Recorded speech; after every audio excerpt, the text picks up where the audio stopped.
Hello students, अस्सलाम वालेकुम। उम्मीद है आप सब खैरियत से होंगे। हमने सेकेंड ईयर मैथमेटिक्स के लास्ट लेक्चर में एक्सरसाइज 2.2 कंप्लीट कर ली थी। 2.2 में टोटल क्वेश्चंस थे 25। हमने सारे ही क्वेश्चंस कर लिए थे और मुझे उम्मीद है कि आप वो सारे क्वेश्चन 25 के 25 क्वेश्चंस की प्रैक्टिस करेंगे। Today we are going to start exercise 2.3। Exercise 2.3 का जो हमारा टॉपिक है वो है प्रूफ एनालिटिकली। एनालिटिकली प्रूफ का मतलब होता है कि हमें किसी ज्योमेट्री बॉक्स की ज़रूरत नहीं पड़ेगी। असल में ये जो हमारा चैप्टर नंबर 2 है, अगर आप ओल्ड एडिशन की बुक देखें तो अभी जो चैप्टर 2 का नाम है वो तो है द स्ट्रेट लाइन। ओल्ड जो एडिशन की बुक्स थी उसमें इसी चैप्टर में यही सारी चीज़ें थी, मगर उसका नाम था एनालिटिकल ज्योमेट्री। एनालिटिकल ज्योमेट्री एक ऐसी ज्योमेट्री होती है जिसमें आपको किसी ज्योमेट्रिकल टूल्स लाइक प्रोट्रैक्टर और रूलर और कंपास और किसी भी ज्योमेट्री टूल की ज़रूरत नहीं पड़ती, लेकिन आप करते सारा ज्योमेट्रिकल वर्क हैं। किस तरह करते हैं? एनालिटिकली। एनालिटिकल का मतलब क्या होता है? हम डिफरेंट एक्सियम्स जो हैं वो यूज़ करते हैं, डिफरेंट पोस्टुलेट यूज़ करते हैं, डिफरेंट थ्योरम्स यूज़ करते हैं अपने क्वेश्चन को प्रूफ करने के लिए। चलिए स्टार्ट करते हैं एक्सरसाइज 2.3। और कैसे करेंगे ये अब आपको पता लगेगा पहले क्वेश्चन के ज़रिए। क्वेश्चन नंबर 1 है, prove that a triangle is an isosceles triangle if and only if it has two equal medians। कहता है साबित करो एक ट्रायंगल आइसोसेलेस ट्रायंगल होगी सिर्फ और सिर्फ उस वक्त होगी जब उसके दो मीडियंस की लेंथ बराबर होगी। यानी कि आइसोसेलेस ट्रायंगल क्या होती है? आप जानते हैं एक ऐसी ट्रायंगल जिसकी दो साइड्स बराबर होती हैं। वो कहता है दो साइड्स बराबर ही जब होंगी जब उसके दो मीडियंस बराबर होंगे। अब ये एक एनालिटिकली प्रूफ करेंगे, हमें किसी किस्म की ज्योमेट्रिकल वर्क की ज़रूरत नहीं है, लाइक हम जो है वो स्केल ड्रॉ कर रहे हैं और मीडियंस ड्रॉ कर रहे हैं, ऐसा कुछ भी नहीं है। अच्छा, दूसरी बात, आपको लगेगा जैसे क्वेश्चन में कुछ भी नहीं दिया हुआ। यस, क्वेश्चन में कुछ भी नहीं दिया हुआ, लेकिन आप क्या करेंगे, एक सेटिंग बनाएंगे, एक चॉइस ऑफ एक्सिस करेंगे। चॉइस ऑफ एक्सिस क्या होता है मैं भी आपको बताता हूँ। चॉइस ऑफ एक्सिस करेंगे और फिर आप प्रूफ करेंगे।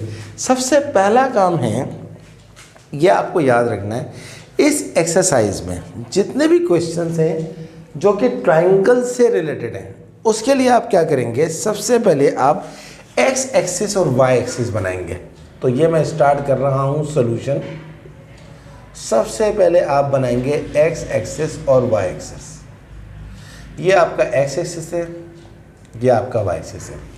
फिर आप, और ये पॉइंट जो है आपको पता है जहाँ पर x और y मिल रहे होते हैं, इसको बोलते हैं ओरिजिन। फिर आप ओरिजिन से एक लाइन यहाँ लाएंगे और दूसरी लाइन को x एक्सिस के ऊपर ले आएंगे।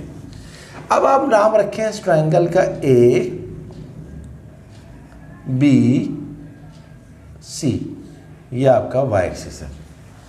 क्या किया आपने सबसे पहले जब भी ट्रायंगल का सवाल आएगा एनालिटिकली प्रूफ करने का, आप एक्स एक्सिस और वाई एक्सिस बनाएंगे।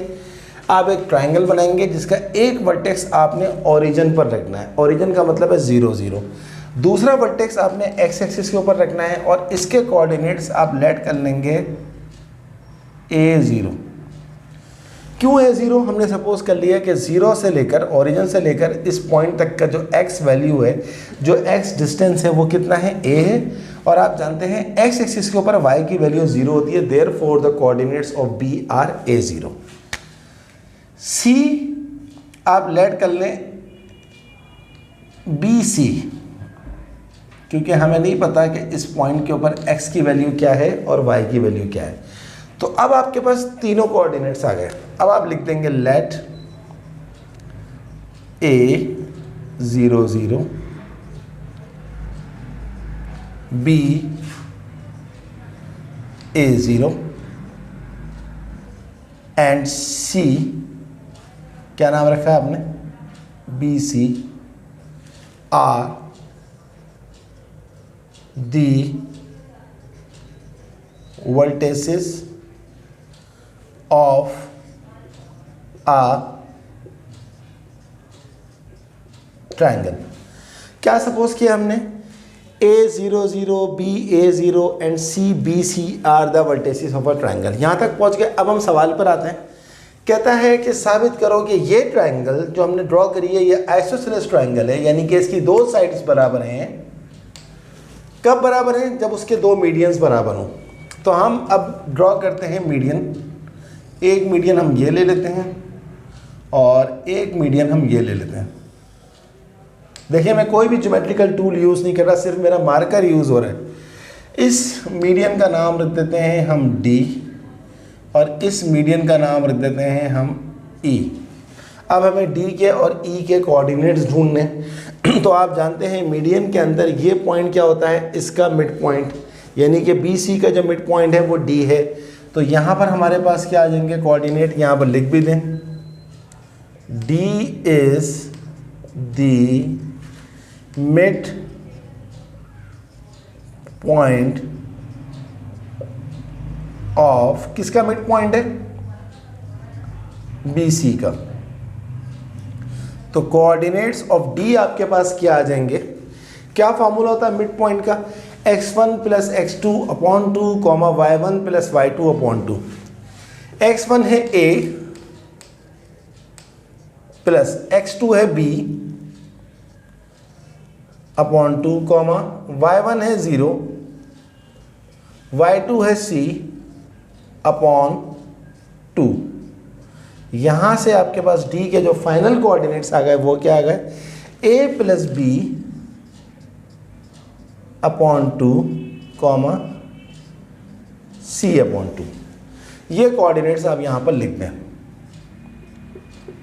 A plus B upon 2 comma C upon 2। अब आपको चाहिए coordinates of E। Coordinates of E भी निकाल सकते हैं आप। कैसे निकालेंगे, ए सी का जो मिड पॉइंट है वो कहलाएगा E।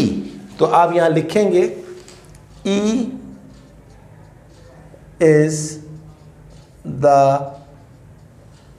Mid point of, E किसका मिड पॉइंट है, AC का। तो E के जो आपके पास कोऑर्डिनेट्स आएंगे वो क्या आएंगे, x1 प्लस x2 अपॉन 2। आप जानते हैं ज़ीरो में B ऐड करूँगा तो B ही आएगा, तो ये आ जाएंगे आपके पास B अपॉन 2।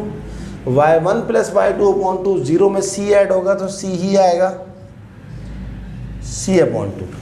ये आपके पास आ गया E के कोऑर्डिनेट्स।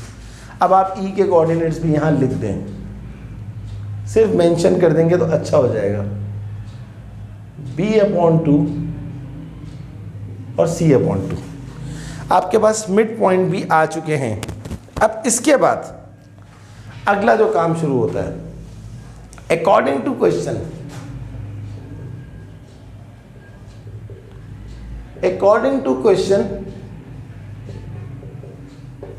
वो खुद कह रहा है कि दो मीडियंस की लेंथ इक्वल है। कौन से मीडियन हमने ड्रॉ किए, एक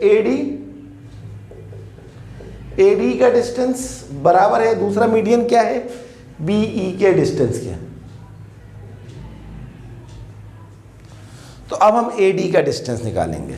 तो AD का डिस्टेंस निकालने के लिए हमारे पास A और D के कोऑर्डिनेट्स होने चाहिए। A के कोऑर्डिनेट्स है हमारे पास 0 0 और D के कोऑर्डिनेट्स अभी हमने निकाले हैं A plus B upon 2 comma C upon 2।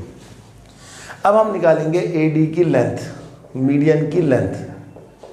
कैसे निकलता है लेंथ, डिस्टेंस फार्मूले से, x1 y1 x2 y2। तो x2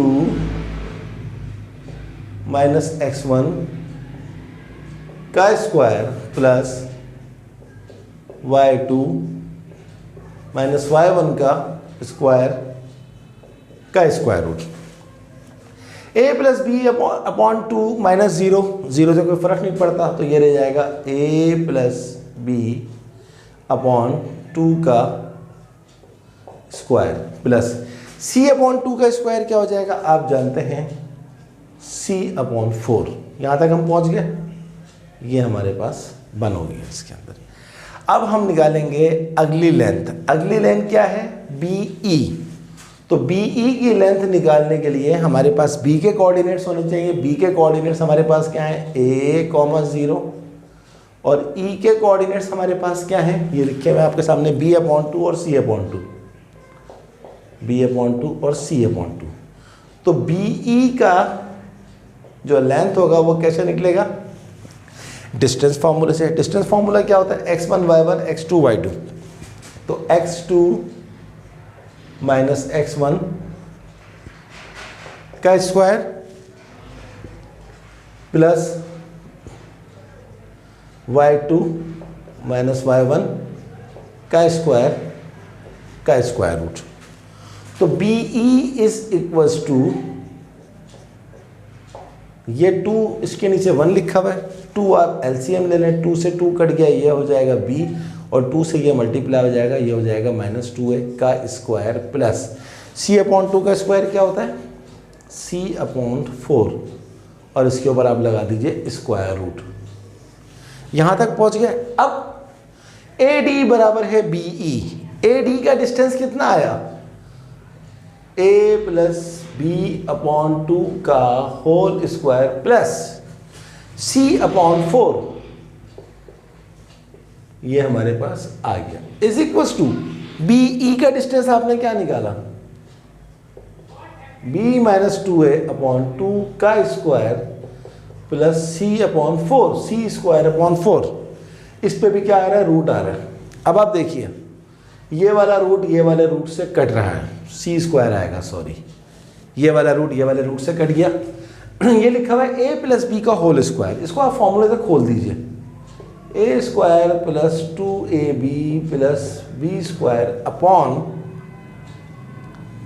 अपॉन 2 का स्क्वायर क्या होता है 4 plus c²/4 is equal to b minus 2a का स्क्वायर भी आप फॉर्मूले से खोल देंगे। क्या फॉर्मूला होता है, सॉरी एक गलती हो गई है, नहीं गलती नहीं हुई है, बिल्कुल सही लिखा था b²। अच्छा इसको भी खोल दीजिए, b² minus 2 to the 4ab plus 4a²/4 plus c²/4। अब आप गौर से देखें, दोनों तरफ c²/4 c²/4 कट रहा है, 4 से 4 भी कट रहा है, बाकी जो बचा उसको लिख लीजिए, a² plus 2ab plus b² is equal to b² minus 4ab plus 4²। गौर से देखें b² से भी कट रहा है, इन दोनों टर्म्स को उठा के वहाँ शिफ्ट कर दें तो यहाँ रह जाएगा 0, वहाँ पर है -4ab, ये प्लस 2ab वहाँ जाएगा तो ये हो जाएगा -2ab, ये लिखा हुआ था 4a², ये प्लस a² वहाँ जाएगा तो ये हो जाएगा -a², सॉरी -a²। तो 0 is equal to -4ab minus 2ab कितना होता है, -6ab, और प्लस 4a² माइनस a² कितना होता है 3a²। 3a² और 6ab में से हम अगर 3a कॉमन ले लें तो यहाँ क्या बचेगा, सिर्फ a, और यहाँ बचेगा 3 2 6b इज इक्वल टू 0। ये 3a यहाँ पर डिवाइड हो रहा है, वहाँ जाके मल्टीप्लाई हो रहा है, वहाँ जाके 0 से डिवाइड होकर ख़त्म हो जाएगा, तो a minus 2b is equal to 0। यहाँ से हमारे पास आया a is equal to 2b, इसका नाम लिख दीजिए आप इक्वेशन नंबर 1। ये एक कंडीशन आई है, कहाँ से आई है, with the help of median की लेंथ, जो आपने मीडियन की लेंथ ली थी ये उसकी हेल्प से आई है। अब इसके बाद क्या करेंगे, इसके बाद हमने ये करना है कि हमने दो साइड्स की लेंथ निकालनी है। टू फाइंड अब हम निकालते हैं AC का डिस्टेंस। AC का डिस्टेंस निकालने के लिए हमारे पास A के कोऑर्डिनेट्स क्या हैं 0 0, और C के कोऑर्डिनेट्स क्या हैं हमारे पास BC। तो AC का डिस्टेंस आएगा डिस्टेंस फॉर्मूले से, क्या फॉर्मूला होता है, x2 माइनस x1 का स्क्वायर, b माइनस 0 का स्क्वायर, y2 माइनस y1 का स्क्वायर, c माइनस 0 का स्क्वायर रूट, b माइनस 0 का स्क्वायर होता है b², c माइनस 0 का स्क्वायर होता है c² का स्क्वायर। तो जनाब आपके पास b² प्लस c² आ गया, किसका डिस्टेंस, AC का डिस्टेंस। अब हम निकालेंगे BC का डिस्टेंस। टू फाइंड BC का डिस्टेंस, B के कोऑर्डिनेट्स क्या है A0, C के कोऑर्डिनेट्स क्या है BC। क्या होता है डिस्टेंस फॉर्मूला? बी सी का डिस्टेंस b माइनस ए का स्क्वायर प्लस c माइनस 0 का स्क्वायर का स्क्वायर रूट। b माइनस ए हमारे पास किसके बराबर है? गौर से देखें, फ्रॉम इक्वेशन नंबर 1 a बराबर है 2b, तो इस a की जगह पर मैं रख रहा हूं 2b का स्क्वायर, c माइनस 0 का स्क्वायर हो जाएगा c square. b minus 2b कितना होता है? माइनस b का स्क्वायर प्लस c का स्क्वायर रूट। माइनस b का स्क्वायर क्या होता है? b स्क्वायर प्लस c का स्क्वायर। अब आप गौर से देखें, आपने जब AC का डिस्टेंस निकाला तो आपका आंसर क्या आ रहा है? b square plus c square. जब आपने BC का आंसर निकाला, लेंथ निकाली, तो आपका आंसर क्या आ रहा है? b square plus c square. यानी कि आप ये कह रहे हैं कि AC बराबर है BC। यानी कि ये जो मैंने ट्रायंगल बनाई थी इसमें AC बराबर किसके? BC।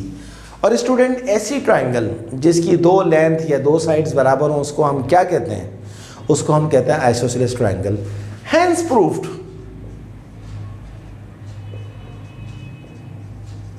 Hence proved. लेकिन ये कब प्रूफ हुआ? जब आपने इसके दो मीडियंस को एक दूसरे के बराबर लिया।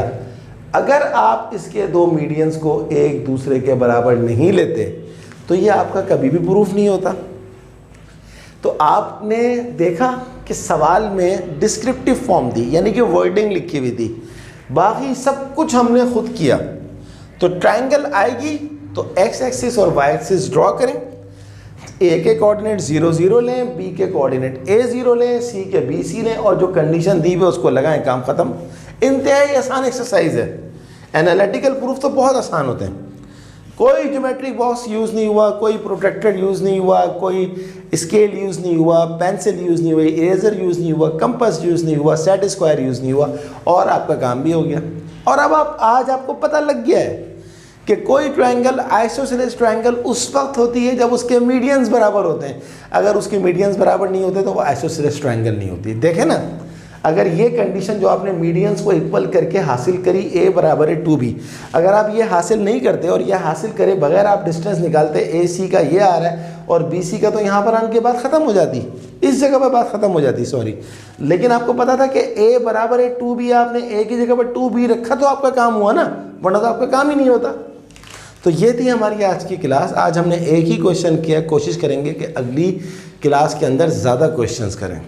उस वक्त से पहले आप इस क्वेश्चन को कॉपी करें, अपने पास खूब प्रैक्टिस करें और इस क्वेश्चन से रिलेटेड या पीछे वाली एक्सरसाइजेस से रिलेटेड कोई प्रॉब्लम हो तो मुझसे ज़रूर पूछिएगा। तो स्टूडेंट्स, ये हमारी आज की क्लास थी। काइंडली मेरे चैनल को सब्सक्राइब करना ना भूलिएगा, मेरी वीडियोज़ को लाइक करना ना भूलिएगा और मेरी वीडियोज़ को अपने तमाम दोस्तों को ज़रूर शेयर कराइएगा। तो अगली क्लास तक के लिए अल्लाह हाफ़िज़।